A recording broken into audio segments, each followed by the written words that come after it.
ಅರ್ಥಶಾಸ್ತ್ರದ ಅರ್ಥ ಮತ್ತು ಮಹತ್ವ. ಅಭ್ಯಾಸಗಳು. ಬಿಟ್ಟಸ್ಥಳ.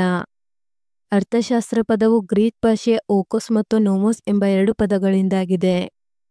ಮೌರ್ಯರ ಆಸ್ಥಾನದಲ್ಲಿದ್ದ ಕೌಟಿಲ್ಯನು ರಚಿಸಿದ ಗ್ರಂಥ ಅರ್ಥಶಾಸ್ತ್ರ. ಸರಕು ಸೇವೆಗಳಲ್ಲಿರುವ ಮಾನವನ ಬಯಕೆಗಳನ್ನು ತೃಪ್ತಿಪಡಿಸುವ ಗುಣಕ್ಕೆ ತುಷ್ಟಿಗುಣ ಎನ್ನುವರು. ಹಣದ ಪ್ರತಿಫಲಕ್ಕಾಗಿ ಮಾಡುವ ದೈಹಿಕ ಮತ್ತು ಬೌದ್ಧಿಕ ಕೆಲಸಕ್ಕೆ ಆರ್ಥಿಕ ಚಟುವಟಿಕೆಗಳು ಎಂದು ಕರೆಯುತ್ತಾರೆ. ಕೆಳಗಿನ ಪ್ರಶ್ನೆಗಳಿಗೆ ಒಂದೊಂದು ವಾಕ್ಯದಲ್ಲಿ ಉತ್ತರಿಸಿ. ಅರ್ಥಶಾಸ್ತ್ರ ಎಂದರೇನು? ಮಾನವನ ಆರ್ಥಿಕ ಸ್ಥಿತಿಗತಿಗಳ ಕುರಿತು ಅಧ್ಯಯನ ಮಾಡುವ ಶಾಸ್ತ್ರವೇ ಅರ್ಥಶಾಸ್ತ್ರ. ಅರ್ಥಶಾಸ್ತ್ರದ ಪಿತಾಮಹ ಎಂದು ಯಾರನ್ನು ಗುರುತಿಸಲಾಗಿದೆ? ಅರ್ಥಶಾಸ್ತ್ರದ ಪಿತಾಮಹ ಎಂದು ಆಡಮ್ ಸ್ಮಿತ್ ಅವರನ್ನು ಗುರುತಿಸಲಾಗಿದೆ. ಆರ್ಥಿಕ ಚಟುವಟಿಕೆಗಳು ಎಂದರೇನು? ಮಾನವನು ಹಣವನ್ನು ಹಾಗೂ ಸಂಪತ್ತನ್ನು ಗಳಿಸಲು, ಆ ಮೂಲಕ ತನ್ನ ಬಯಕೆಗಳನ್ನು ತೃಪ್ತಿಪಡಿಸಿಕೊಳ್ಳಲು ಅನೇಕ ಚಟುವಟಿಕೆಗಳಲ್ಲಿ ತೊಡಗಿಕೊಂಡಿರುತ್ತಾನೆ. ಇಂತಹ ಚಟುವಟಿಕೆಗಳನ್ನೇ ಆರ್ಥಿಕ ಚಟುವಟಿಕೆಗಳು ಎಂದು ಕರೆಯುತ್ತಾರೆ. ವಿದ್ಯಾರ್ಥಿಯೊಬ್ಬ ಪೆನ್ನು ಕೊಂಡು ಬಳಸುತ್ತಾನೆ.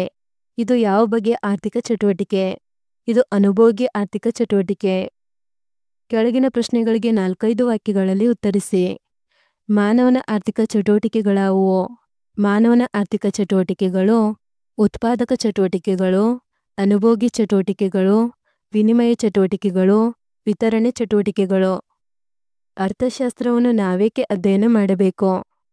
ಅರ್ಥಶಾಸ್ತ್ರವು ನಮ್ಮ ಸುತ್ತಮುತ್ತ ಕಂಡುಬರುವ ಬಡತನ, ನಿರುದ್ಯೋಗ, ಆರ್ಥಿಕ ಅಸಮಾನತೆ ಮುಂತಾದ ಸಮಸ್ಯೆಗಳನ್ನು ಅರ್ಥ ಮಾಡಿಕೊಳ್ಳಲು ಮತ್ತು ಅವುಗಳಿಗೆ ಪರಿಹಾರೋಪಾಯಗಳನ್ನು ಕಂಡುಹಿಡಿಯಲು ಸಹಾಯ ಮಾಡುತ್ತದೆ. ಆಯ್ಕೆಯ ಸಮಸ್ಯೆಗಳು ಎದುರಾದಾಗ ಪರಿಹಾರ ಒದಗಿಸುತ್ತದೆ.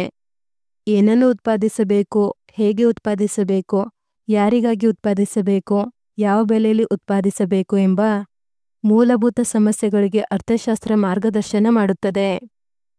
ಅರ್ಥಶಾಸ್ತ್ರವು ಬೆಲೆಗಳ ಏರಿಳಿತದ ಕಾರಣಗಳು ಮತ್ತು ಪರಿಣಾಮಗಳನ್ನು ಗುರುತಿಸಿ, ಬೆಲೆಗಳಲ್ಲಿ ಸ್ಥಿರತೆಯನ್ನು ಕಾಯ್ದುಕೊಳ್ಳಲು ಉಪಾಯಗಳನ್ನು ಸೂಚಿಸುತ್ತದೆ.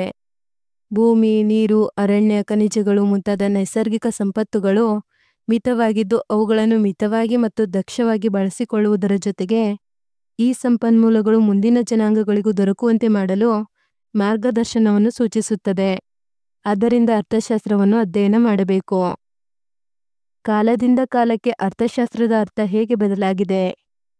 ಮನುಸ್ಮೃತಿಯಲ್ಲಿ ಕೃಷಿ, ಕೈಗಾರಿಕೆ, ತೆರಿಗೆ, ಕಂದಾಯ ಮುಂತಾದ ಆರ್ಥಿಕ ಅಂಶಗಳನ್ನು ಕಾಣಬಹುದು. ಕೌಟಿಲ್ಯನ ಅರ್ಥಶಾಸ್ತ್ರ ಗ್ರಂಥದಲ್ಲಿ ರಾಜ್ಯಾಡಳಿತದ ವಿವರಗಳ ಜೊತೆಗೆ ಹಣಕಾಸು ನಿರ್ವಹಣೆ ಹಾಗೂ ಸಾಮಾಜಿಕ ಅರ್ಥವ್ಯವಸ್ಥೆಯ ಬಗ್ಗೆ ವಿವರವಾದ ಮಾಹಿತಿಯನ್ನು ಕಾಣಬಹುದು. ನಂತರ ಅರ್ಥಶಾಸ್ತ್ರದ ವ್ಯಾಪ್ತಿ ರಾಷ್ಟ್ರ, ಅಂತಾರಾಷ್ಟ್ರೀಯ ಮಟ್ಟಕ್ಕೂ ವಿಸ್ತರಿಸಿದೆ. 18ನೇ ಶತಮಾನದಲ್ಲಿ ಆಡಮ್ ಸ್ಮಿತ್ ರವರು ಅರ್ಥಶಾಸ್ತ್ರವು ಸಂಪತ್ತನ್ನು ಕುರಿತು ಅಧ್ಯಯನ ಮಾಡುತ್ತದೆ ಎಂದು ಹೇಳಿದ್ದಾರೆ. ಹೀಗೆ ಕಾಲದಿಂದ ಕಾಲಕ್ಕೆ ಅರ್ಥಶಾಸ್ತ್ರದ ಅರ್ಥ ಬದಲಾಗಿದೆ.